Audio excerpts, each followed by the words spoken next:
Hi everyone, I am Divyansh. आज मैं अपने चैनल में बहुत दिनों बाद आया हूँ, ठीक है, आप लोग से बात करने कुछ। तो भाई ये जो मैं बात करने वाला हूँ थोड़ा अपने आप लोग की समस्या देखा मैंने, ठीक है। जब आप मेहनत करो और आपको उसका फल नहीं मिलता तो भाई सच में बुरा लगता है, बहुत बुरा लगता है, ठीक है। आप किसी चीज़ के लिए बहुत मेहनत कर रहे हो, दिन रात एक कर रहे हो और जब वो चीज़ नहीं होती है तो भाई बहुत बुरा लगता है। मेरा भी ड्रीम था MBBS करना आप लोग के जैसा, और मैंने उसके लिए बहुत मेहनत की थी। तब मैंने अपने 3 बार नीट दिया, ठीक है, और मेरा तीनों बार नहीं हुआ था। ये नीट एग्ज़ाम भाई एकदम फकिंग एग्ज़ाम है, ठीक है। माँ बहन एक कर देता है मेंटल हेल्थ की, मेंटल के साथ फिजिकल हेल्थ सबकी बैंड बज जाता है, ठीक है। प्रेशर में इंसान में क्या क्या सोचता रहता है, क्या होगा क्या होगा क्या होगा, लाइफ बर्बाद हो गई, बस यही सोच चलता है, ठीक है। मतलब इस 15 से 21 की एज के अंदर इतना प्रेशर एग्ज़ाम दे देता है जितना एक 50 साल के इंसान में भी नहीं होता है। तो मैं यहाँ अपनी कुछ स्टोरी शेयर करूँगा, ठीक है। बताऊँगा कि मेरी लाइफ की जर्नी कैसी रही। तो अगर आप लोग प्रेशर में आके एग्ज़ाम दे रहे हो, ठीक है, तो बेकार है। आपकी mental health, physical health, pressure सबकी बैंड बजा के रख देगा, ठीक है। मतलब इंसान पूरा टूट जाता है, ना किसी से बोल पाएगा, एकदम अकेले बैठ के आइसोलेट कर लेगा खुद को, ना कुछ समझ में आता है क्या करना है, कैसे करना है, कुछ समझ में नहीं आता है भाई। ना कोई साथ देने वाला होता है, ना कोई समझने वाला होता है एग्ज़ाम के अंदर हम लोग को। बस हम लोग अकेले बैठ के अपने आप ही रोया करते हैं, अपने आप ही खुद की लाइफ सोचा करते हैं कि हाँ आगे क्या होगा, आगे कैसे होगा, कैसे होगा, क्यों होगा, मेरे साथ ही ऐसा क्यों हो रहा है, मैं ही ऐसा क्यों हूँ। तो भाई ये समस्या खाली आपकी नहीं है, ठीक। ये समस्या सबकी होती है, मेरे साथ भी समस्या रही है। और मैंने अपनी लाइफ बहुत 3 साल इस एग्ज़ाम के लिए बर्बाद कर दी है। अब मेरे को समझ में आता है कि मैंने अपने गोल्डन टाइम्स को इस एक छोटे से एग्ज़ाम के पीछे बर्बाद कर दी है। और अभी आप लोग सोचते हो कि बहुत बड़ा एग्ज़ाम है कि भाई होगा या नहीं होगा, नहीं होगा तो क्या होगा, होगा तो क्या होगा। भाई बहुत सोचते होगे आप लोग, ठीक है, मैं जानता हूँ। मैं ये बहुत कुछ सोचता था कि काहे ऐसा हो रहा है भाई, ऐसा क्यों हो रहा है मेरे साथ, एग्ज़ाम क्यों नहीं निकल रहा है मुझसे। होता है भाई। मैंने क्या किया था, मैंने बहुत मेहनत की थी, ठीक है, बहुत हद से ज़्यादा। मैं मतलब 15 से 20 घंटे में, इधर देखो, 15 से 20 घंटे मैं पढ़ता था, ठीक है। बट तब भी मेरा सिलेक्शन नहीं हुआ तो भाई बहुत बुरा लगा था। मतलब ये एग्ज़ाम भाई पता नहीं क्या है, मतलब मेंटल हेल्थ की माँ बहन एक करके देता है, पता नहीं क्या होता है भाई। कितना ही पढ़ लो एग्ज़ाम भाई निकलता ही नहीं है। और आप ही के नंबर तो भाई टेस्ट के अंदर नंबर कितने आएंगे, 400 500, और मेन एग्ज़ाम में जाओगे तो 300। मतलब अगर आप एक 50-60 टेस्ट दे रहे हो, ठीक है, और मार्क्स खाली आपके मेन एग्ज़ाम में 300 आ रहे हैं तो भाई बहुत बुरा लगता है। समझ सकता हूँ, ठीक, कंडीशन आपकी। अभी आपका एग्ज़ाम आने वाला है, 3 तारीख को एग्ज़ाम है, 1 वीक रह गया है। अभी आप लोग बहुत प्रेशर में रहते होंगे कि भाई क्या होगा, कैसे होगा, निकलेगा कि नहीं निकलेगा, घर वालों से क्या जवाब देंगे, घर को कैसे कन्विंस करेंगे। हाँ यार, थोड़ी दिक्कतें होती हैं। आप किसी से ना कुछ कह सकते हो, ना किसी का आइडिया ले सकते हो, ना किसी को, आपको कुछ समझेगा भी नहीं, ठीक है। आपसे लोग कह देंगे भाई दिन में पढ़ते थे, दिन साल भर पढ़ा, क्या किया। और जब नहीं होगा तो कोई समझे, जो होगा तो सब समझेंगे, नहीं होगा तो आपको कोई समझेगा ही नहीं। मेरे साथ भी ऐसा ही हुआ है। मेरी कहानी क्या रही थी, मतलब मेरा 12th 2022 में हुआ था, और उसके बाद मेरा मीडियम था हिंदी मीडियम से। तो मैं भाई हिंदी मीडियम से और ऊपर से MBBS, और एक मिडिल क्लास फैमिली से लड़का। मेरे को मिडिल क्लास फैमिली में क्या होता है, सबके चुल होती करने की, ठीक है। मेरी भी चुल थी भाई, मेरे को भी करना था। तो मैंने स्टार्ट किया अपनी प्रिपरेशन आराम से, यकीन का बैच ले लिया और स्टार्ट कर दिया था। बट 6-7 महीने तो मेरे टीचर चूज़ करने में निकल गए थे। और पहली बार पता है भाई टेस्ट भी देना है, ये भी देना है, वो भी देना है, बस ऐसे बस पढ़ते रहो। तो मैंने भी बस ऐसे ही पढ़ता रहा। एग्ज़ाम दिया, नहीं हुआ। कुछ 150 या 200 मार्क्स आए थे। सोचा हाँ भाई हिंदी मीडियम से था, नहीं हुआ, कोई बात नहीं, फिर ड्रॉप लेते हैं, शायद कुछ कमी लगी होगी। अब भाई सेकंड ईयर मैंने ड्रॉप लिया और अच्छे से पढ़ा। आपके भाई थोड़ा सीरियस होकर मैंने पढ़ा था, ठीक है। और जब पढ़ा मैंने, इतना पढ़ा तब भी सिलेक्शन नहीं हुआ, बताऊँ। मतलब मैंने खूब सारे टेस्ट दिए, खूब मेहनत करी, खूब, मतलब मान लो 15 से 18 घंटे में पढ़ लिया था, ठीक है। और सब कुछ महातांडव देखा, सब कुछ देखा भाई, जो चलता था सब कुछ देखा, ठीक है। तब भी नहीं हुआ सिलेक्शन। और अब 2025 में फिर एग्ज़ाम दिया मैंने। 25 के बाद तो भाई दिल टूट गया, एग्ज़ाम से मन भर गया। मेंटल हेल्थ की माँ बहन एक धड़ कर दी उसने मेरी, ठीक है। मेरी लाइफ पूरी बर्बाद हो गई। मुझे लगा था कि भाई अब लाइफ बर्बाद हो गई, अब कुछ नहीं होने वाला। 25 का एग्ज़ाम दिया। 25 एग्ज़ाम से पहले मैंने बहुत मेहनत की थी। मतलब मैंने एक जो अप्रैल मंथ चल रहा है अभी, इस अप्रैल मंथ में मैंने इतने, मान लो 30 दिन के अंदर 30 टेस्ट दिए थे, और हर टेस्ट के अंदर मेरे 500-400 नंबर आराम से आ रहे थे। पर जब मेन एग्ज़ाम दिया उसमें मेरे बस 300 या 350 नंबर आए। इतने मार्क्स पे आके रुक गया मेरा पेपर।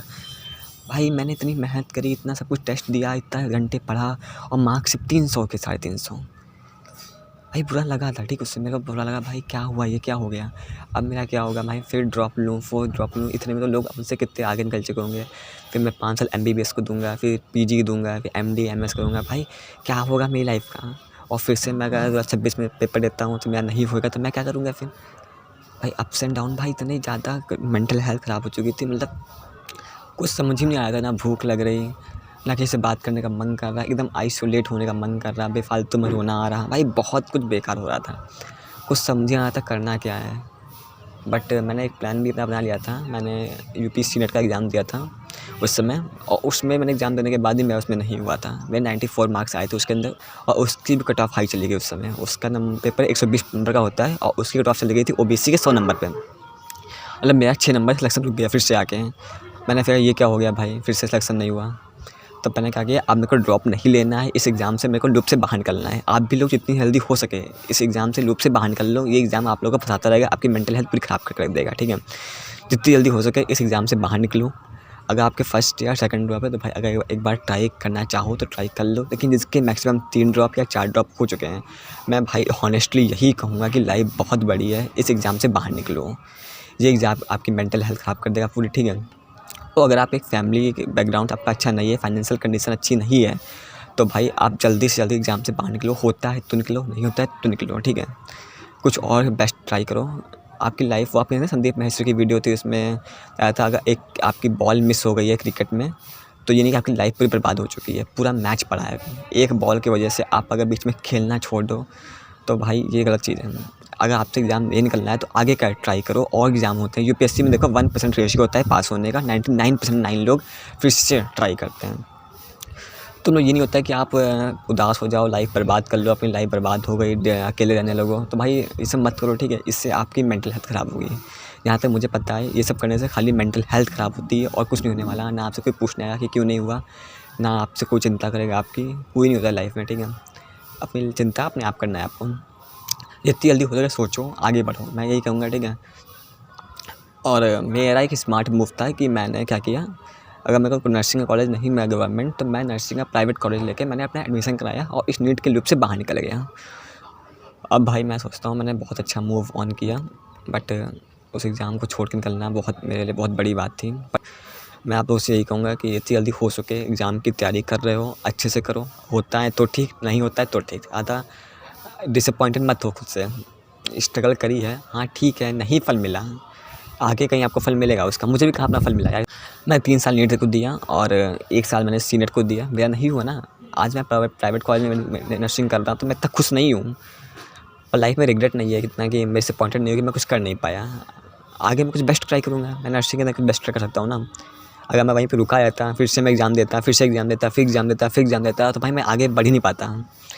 तो ये बेवकूफ़ी मत करो आप लोग, ठीक है। अगर आप बेवकूफ़ी कर रहे हो तो मैं आपको समझा रहा हूँ, ये बेवकूफ़ी मत करो। आपके मैक्सिमम ड्रॉप हो चुके हैं तो छोड़ के भागो, लाइफ बहुत बड़ी है, वहाँ ट्राई करो अच्छा, ठीक है। ज़रूरी नहीं है कि आप एक जगह बेस्ट नहीं दे पाए तो आप पूरी कहीं बेस्ट देख नहीं पाओगे।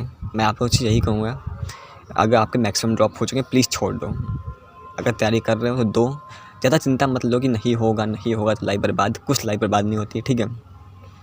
बहुत कुछ लाइफ में आगे है। अभी आपकी एज 21 तक का एज है तो आपको बस इतना खाली दिख रहा है कि NEET NEET NEET NEET NEET. But जब आगे बढ़ोगे ना तो आपको बहुत कुछ रास्ते हैं, जो ही नहीं है कि नीट ही करके आप सक्सेसफुल बनो। बहुत सारे रास्ते हैं मेरे अकॉर्डिंग टू, तो मैं उसको छोड़ के बहुत खुश हूँ। तब मैं अपने पुराने फेज़ में वापस आ रहा हूँ जो मैं नीट से पहले था। मतलब अपने आप खुशी महसूस करो, ठीक है। मैं यही कहता हूँ, और इस चैनल से मैं आप लोगों को टाइम टाइम पे गाइड करता रहूँगा। अगर कोई डाउट हो, कोई भी आपकी सुझाव हो तो आप कमेंट बॉक्स में बोल सकते हो, ठीक है। मैं यही कहूँगा भाई अपने आप को संभालो, ठीक है। एक एग्ज़ाम आपकी पूरी लाइफ डिसाइड नहीं करता। होगा तो अच्छा है, नहीं होगा तब भी बहुत अच्छा है, ठीक।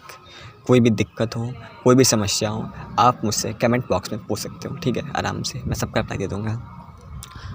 बस अपने आप पे विश्वास रखो, होगा तो सही, नहीं होगा तो सही। बस अपनी लाइफ बर्बाद मत करो, मेंटल प्रेशर मत खराब करो, क्योंकि आपकी हेल्थ बहुत इम्पॉर्टेंट है। एक एग्ज़ाम से ज़्यादा आपकी हेल्थ इम्पॉर्टेंट है मेरे अकॉर्डिंग। जब हॉस्पिटल में जाओगे ना तो इंसान एक अपनी हेल्थ के लिए जूझ रहा होता है, अपने आप को बचाने के लिए लाखों रुपए खर्च कर देता है, और जो आपके पास अभी है सही सलामत है तो उसको बर्बाद मत करो, ठीक है। हो सके तो कोई अदर एग्ज़ाम में ट्राई करो, कोई सुझाव चाहिए तो मुझे बताओ, मैं आपकी पूरी हेल्प करूँगा, ठीक है। बस इतना ही था, और जैसा आपको सही लगे, बट मेरा यही कहना है, लाइफ को आगे बढ़ाओ, ठीक है। रोने से, धोने से, परेशान होने से कुछ फ़ायदा नहीं है। मिलते हैं नेक्स्ट वीडियो में। Bye bye.